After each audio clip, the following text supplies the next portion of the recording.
Welcome back to another episode of Rob Sports Center. As you can see by the title, man, yes, I'm back with another Larry Bird reaction video. Now, this is a different type of video. So this is a shooting fundamentals video with Larry Bird. So I'm assuming that he's going to be breaking down his shooting fundamentals and what does he look at and what does he do to make that made him such a great shooter. Now, I ran across this video, I want to say maybe about a week ago, and I just been hesitant on putting it out just because I had a whole bunch of other stuff that I was trying to put out, and I kind of wanted to put that out first. But nevertheless, it took a little time, but now we got it up here. But you know how we do over here, man. I ain't gonna talk you out of death, but before we get into the video, you know how we do over here, man. Go ahead and smash that thumbs up button. Also, if you're new and if you've been watching my videos and you haven't already, make sure you subscribe. When you subscribe, click that post notification bell. That way you be notified on all things Rob Sports Center. Let's get into the video.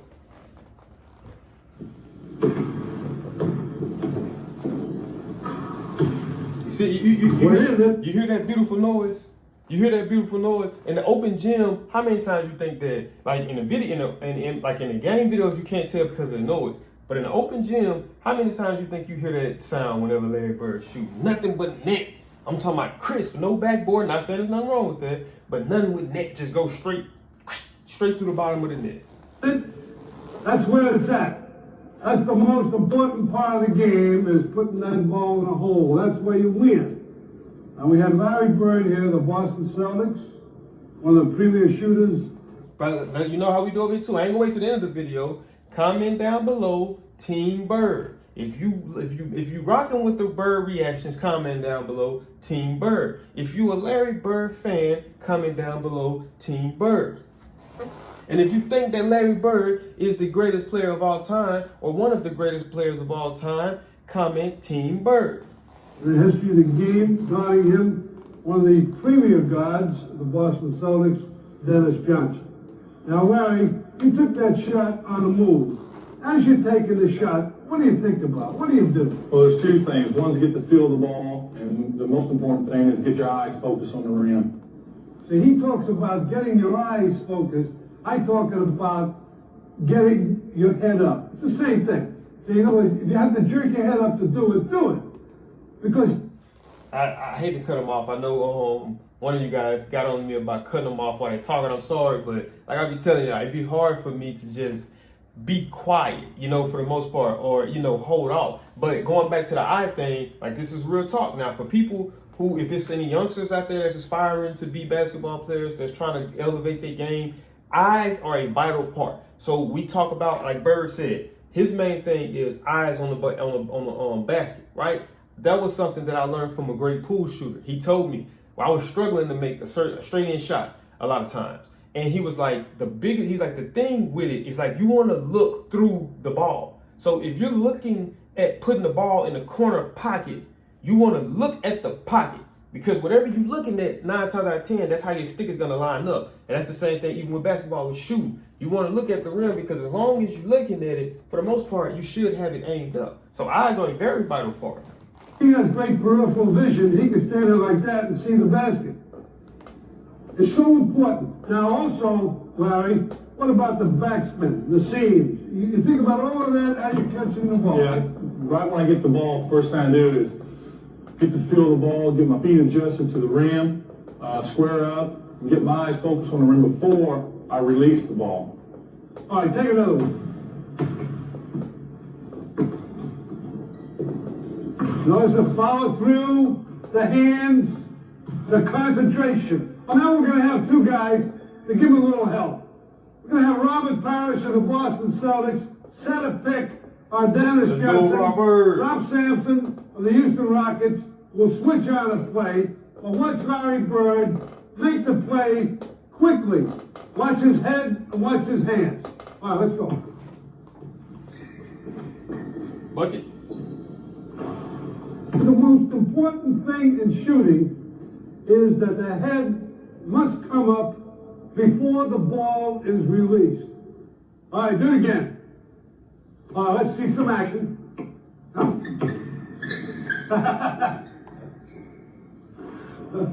Perfect. Perfect. If you notice, look at the little trick that Larry, see, like I say, it's the small things. Look at the little trick that Larry did on that little play right there, particular play. he pushed off of the guy. So that creates you separation. So when you push off, that's giving me enough leeway just to get my shot off. With great shooters, all they need is just this much space to get their shot off. So that push ensures that I get a little bit more than just space. Because we've seen Larry make shots with hands in his face, literally. You know what I mean? But just doing that, it kind of, makes the shot a little easier. Not saying that he needs to make his shots easier, because we know I feel like some of his best shooting has came in clutch moments and in moments where he was being double teamed or he was being, pretty heavily guarded. One thing you gotta notice, when a great shooter catches the ball, he tries to catch it here. He doesn't want to catch it here because he's got 2 feet for the ball to come up. So he tries to catch it here. This time, all right, let's go. Oh, we talked about that. See, when the ball is here, Ralph Sampson knew that he was going to shoot the ball. So I whispered to Larry, I said, fake the shot and go around him. Remember, have the ball up here, the position of the head, the seams, the backspin. That is where it's at to shoot that ball to win. But look, check this out. So you remember in the video that I did just before this one, right? The Magic Johnson and Larry Bird passing compilation. They was GOAT passes in college. So if you remember, Bird did a lot of passes out of his jump shot. So it's like even looking at that. So if you catch the ball from here, you have to come up here in order to either shoot it or to even pump fake. And if you're coming up from here on the NBA level, for sure, 9 times out of 10, we know that idealistically that's not where you want to be, So I would assume that it's gonna be a pump fake, because 9 times out of 10, who's trying to, like you said, a great shooter isn't coming from here, but you want to catch it here, because now you keep the defender off balance. Because either you can catch it here and shoot it, or you can catch it here and fake and shoot and drive, just like Larry did on that play right there. So it's almost like you kind of just, in a sense, you're playing chess. But the defender, especially when you going up against a shooter as good as Bird, as a defender, I have to bite on that. I have to. Because if I don't contest it, he's probably going to make that shot 9 times out of 10. He might make it even if I do contest it. But if I contest it, it's a chance that he will miss it. Now, if I sit there and say, okay, I'm going to prevent the drive, my help is inside 9 times out of 10, especially back at that time period. My help is inside. So I'm going to let him come in. If anything, I don't mind him getting past me on drive because I got inside help. I don't have no help out here. So it's like, it's like I said, it's playing chess. That's pretty much what it is. But I never thought that catching it right here, it kind of puts you at an advantage.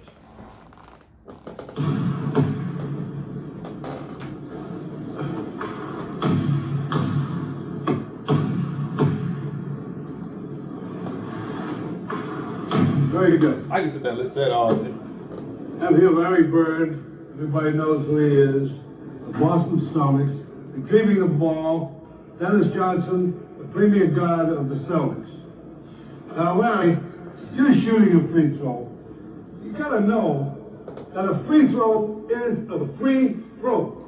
Nobody will bother you here all the time.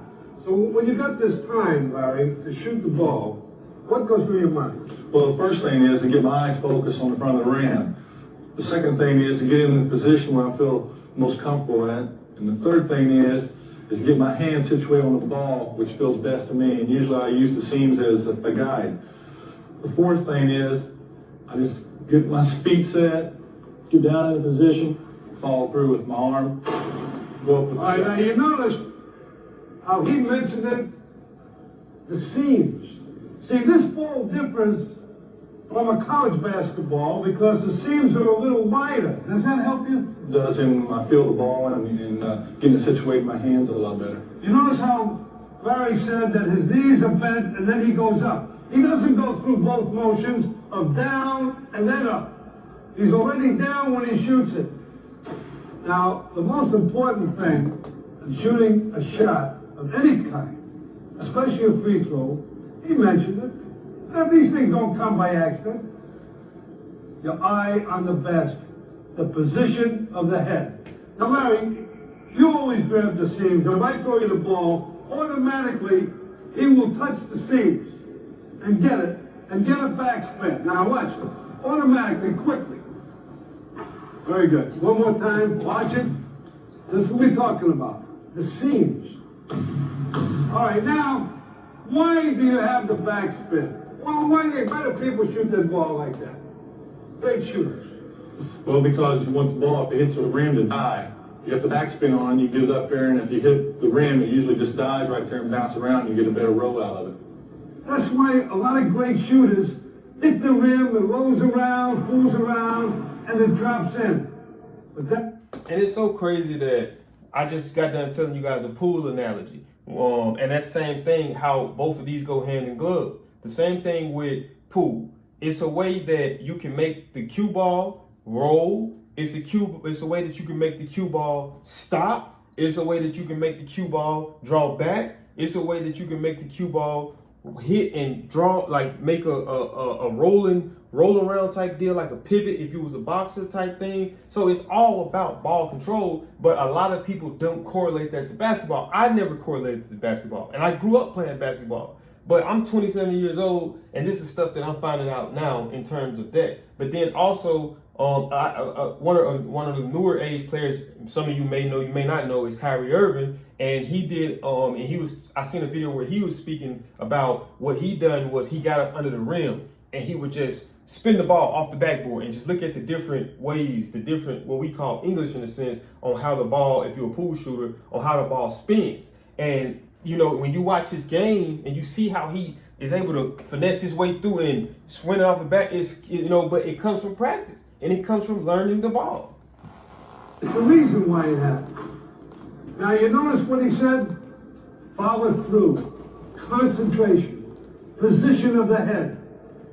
That's all the most important things. And remember, the most important thing of all on a free throw or a foul shot, whatever you want to call it, is that it's free.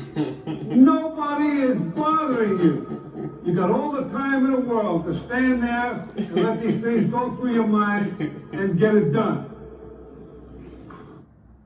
But look, if you notice though, a lot of guys do rush their shots. And when you see some of these clutch free throws being missed, a lot of times it comes simply from a player rushing a shot. And like how he said, remember, it's a free throw. But that was very informative, and I look forward to doing Larry Bird interview reactions because I haven't really heard Bird speak.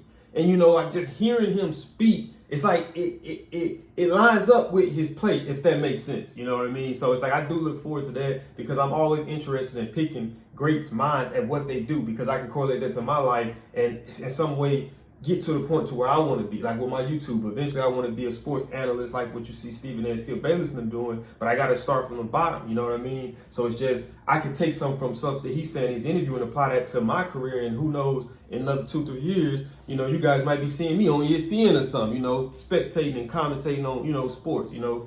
But as you guys can see that as if in this video, man, if you did enjoy this video and if you made it this far in the video, man, do me a big favor, man. Smash that thumbs up button. Also, I want to see the Bird. I want to see Team Bird in the comment section, man. Let's go ahead and get that rocking and rolling. I want to see Team Bird. But if you haven't already, or if you're new to the channel, it's your first time watching my channel, go ahead and smash that subscribe button. And when you smash that subscribe button, make sure that my post notifications are on. Why? Because I'm dropping every day, like the GOAT Drizzy Drake say, I'm dropping videos back to back to back. And if you don't got my notifications on, you will miss them. But when you got my notifications on, you're getting them back to back to back to back to back. You know, so you will be entertained. You know what I mean? But I appreciate you guys for all the love and support y'all show, from liking the videos, from watching the videos, to commenting on the videos, to even sharing my videos, man. And I'll see y'all in the next video. I'm out this thing. Peace.